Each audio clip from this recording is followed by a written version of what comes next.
What is up, you guys? I'm TechSource. Welcome to Setup Wars episode 307. We got a banger for you, so sit back and relax and let the show begin.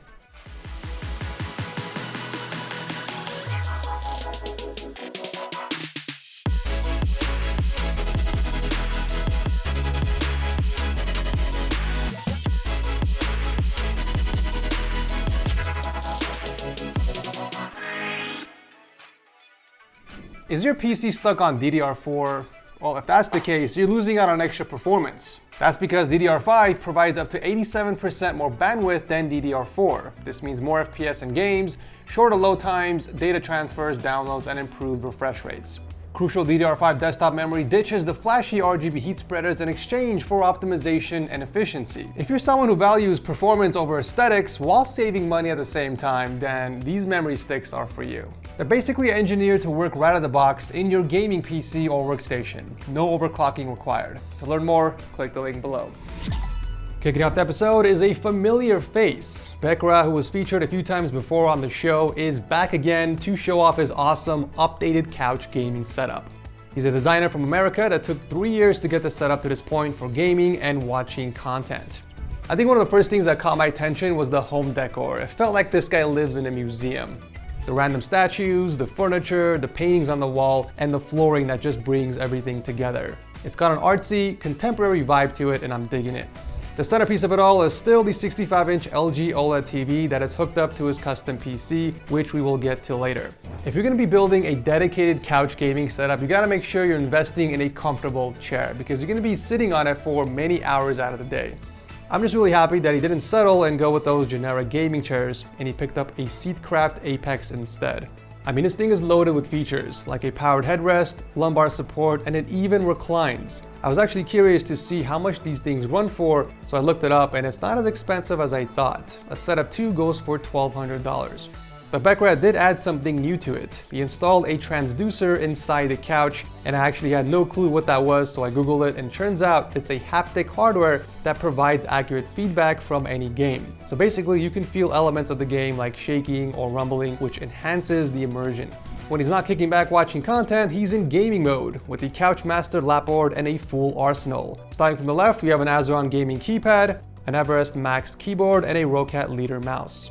I'm actually surprised he didn't go the easy route with a wireless keyboard and decided it was worth the effort to go wired and extend the cable all the way around into the PC. Now when he's not gaming, he stores the lapboard near a TV stand on the right side where he also keeps some of his other gaming gear. We got a few controllers up top, his headrest, and some spare mice below. The setup's cable management is also something I'm still impressed with. He ran all the wires through a single raceway alongside his baseboard all the way towards the front where the PC is. It does look like we have mostly the same specs as before, except he upgraded his graphics card to an Aorus RTX 3080 Ti. The setup is as impressive as I remember from last time. Still truly one of the best couch gaming setups I've seen on show. Thank you, BEKRAH, for coming back on the show. Up next is a man that goes by the name of ChickenFlaps. Okay then. He's an HGV driver from the UK who built this setup for gaming and listening to music. He somehow convinced his waifu Helen to let him build a setup in the bedroom, but as you can see, it's very limited in space. He barely squeezed in the desk with a PC on the right side with a shelf of collectibles. It definitely feels cramped, but hey, he was able to make it work. I actually like what he did with his PC. It's a really cool alternative for those that don't have the extra space on their desk. You guys are gonna laugh at what he did, okay? He basically installed a microwave bracket on the wall. It's pretty smart if you ask me. I guess it's another way of doing the wall shelf method, but this way is more minimalistic when you think about it. So instead of using a shelf with brackets, he's able to use just 2 brackets to accomplish the same thing. This offers a lot of flexibility and you can pretty much use it to hold anything you want since the brackets can be spaced out as much as you want. This keeps the PC off the ground so it stays cleaner, but more importantly, he still has a very nice view of it. I mean, this does not belong on the floor, it's beautiful. He also decided to go with a single super ultra-wide instead of multiple monitors. There is plenty of space for a nice soundbar or even some speakers underneath the monitor if he ever decides to pick some up later. But for the time being, he only uses the Sennheiser HDs with the Blue Yeti mic and a really nice shit stack for his DAC and amp. For peripherals, he's using a Ducky 1.2 SF with cherry silent reds and a Razer Orochi V2 custom mouse with the beautiful Retro Valley TechSource mousepad that ties in the blue and pink color scheme.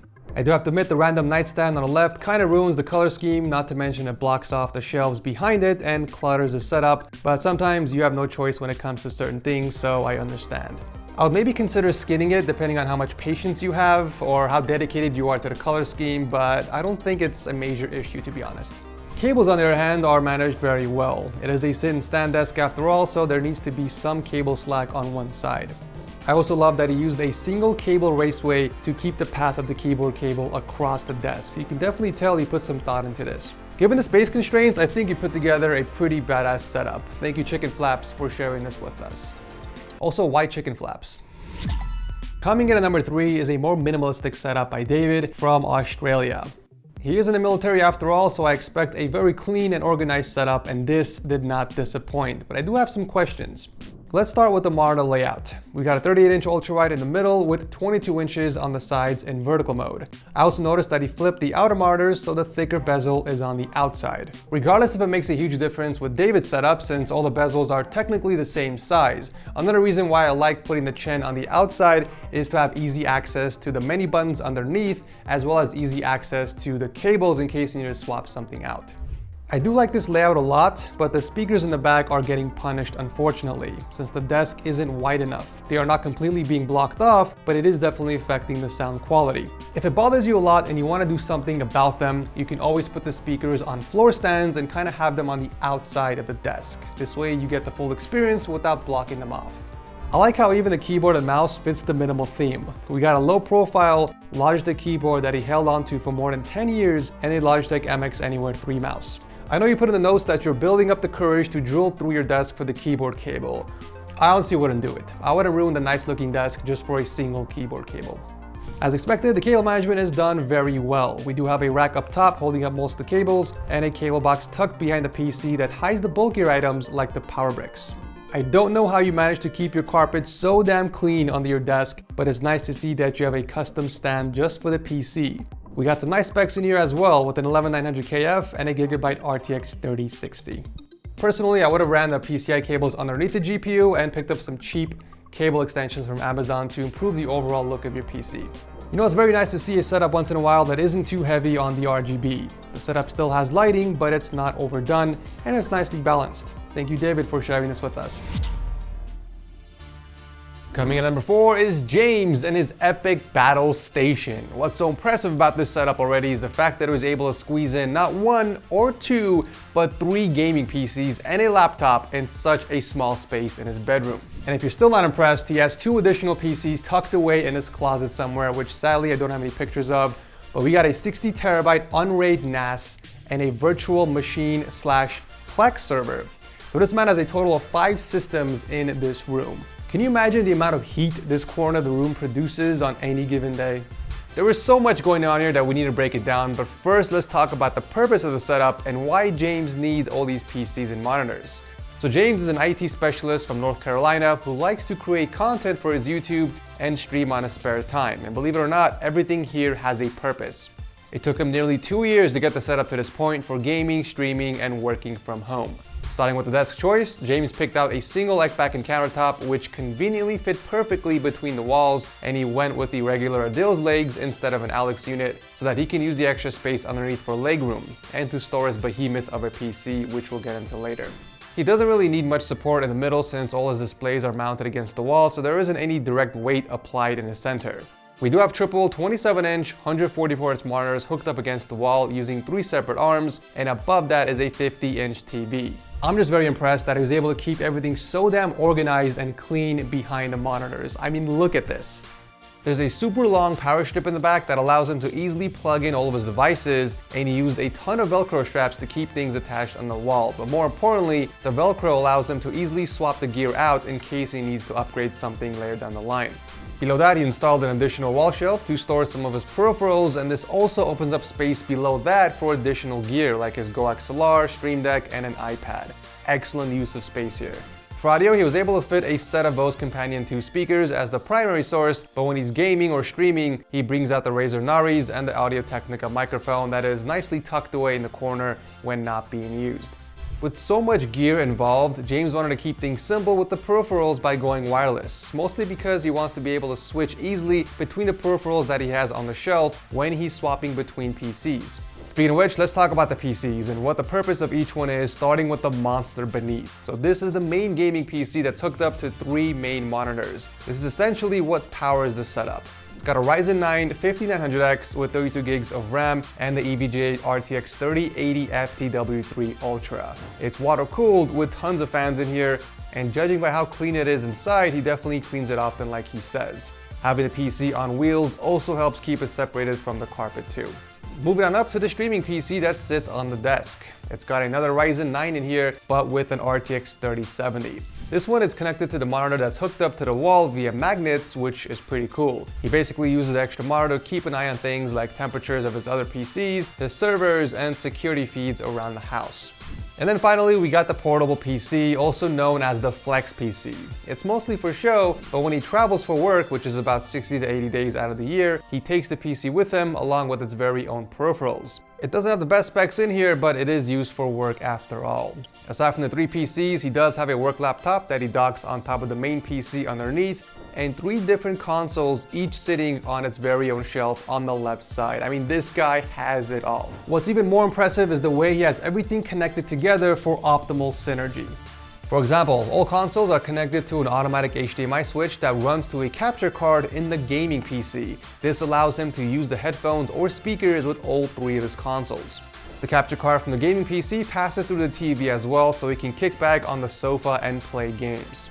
I can't even begin to imagine the amount of time this guy put into building this setup. The fact that he was able to accomplish so much in such a tiny space with synergy, excellent cable management, I mean, it's very impressive. It's not an easy thing to execute. So with that said, I'm honored to present James with the 49th seal of approval. This setup is nothing short of incredible, and I just want to say that I do admire the dedication that you put into creating such a masterpiece. Please hit me up on Discord or reach out at setupwars.prices@gmail.com to claim your trophy and your free TechSource mousepad of your choosing. Personally, I think the white topo or even the black topo would look a lot better in your setup, but the choice is yours. Thank you, James, for blessing our eyes today with this setup. If it wasn't for John's submission, this would have been a Boomers edition, but I couldn't resist not including this one in today's episode because it's a pretty nice setup. I'm actually getting a lot of low vibes here. The setup looks very similar with the monitor layout and the hexagon panels in the background, all the way to the wall shelves, and even the clock in the center are very similar to his setup. I think it's safe to say that he took a lot of inspiration. So John is into reselling clothes and sneakers. In fact, that's how he's able to save up for 2 years and build his dream setup. It's currently used for gaming, entertainment, and a little bit of content creation and homework. The main monitor is a 25-inch with 165Hz that's used for gaming, but he does have 2 additional 75Hz monitors separately mounted. It's not exactly efficient having the monitors spaced out like this, but it's different. It looks very cool, and I do like different. I do have to say though, he did a great job keeping the setup looking this clean. Even with the monitors spaced out like this, the cable management is practically flawless. Moving on to peripherals, he's rocking a white GK61 keyboard and a G Pro mouse that complements the white and black color scheme of the setup very nicely. I'm also liking this whole Japanese theme that's been going on lately. You got the katana up top, the cherry blossoms, the wallpaper, and the mouse pad, just tying it all together. It's very nice. The setup doesn't use any speakers or headphones, surprisingly, but he does own a pair of earbuds with a dedicated mic setup. The PC powering the setup is a beautiful white and black build inside the Cooler Master TD500 mesh, which is one of my favorite budget cases currently available. It's got a Ryzen 5 1600 paired with an RX 5600 XT. You can tell how dedicated he is to the color scheme just by looking at the rest of his room. Also, good job at keeping everything so clean. I'm impressed. I do love seeing a clean room with a clean setup. For a 15-year-old, this is a very impressive setup, no doubt. Thank you, John, for coming on the show, my guy. Do let me know which of these setups was your absolute favorite in the comment section below, and also give me some feedback on today's episode. Do you like the new style of setup wars? If so, maybe toss a like or just let me know your feedback in the comment section. Thank you guys so much for watching, and I'll see you very soon in the next one.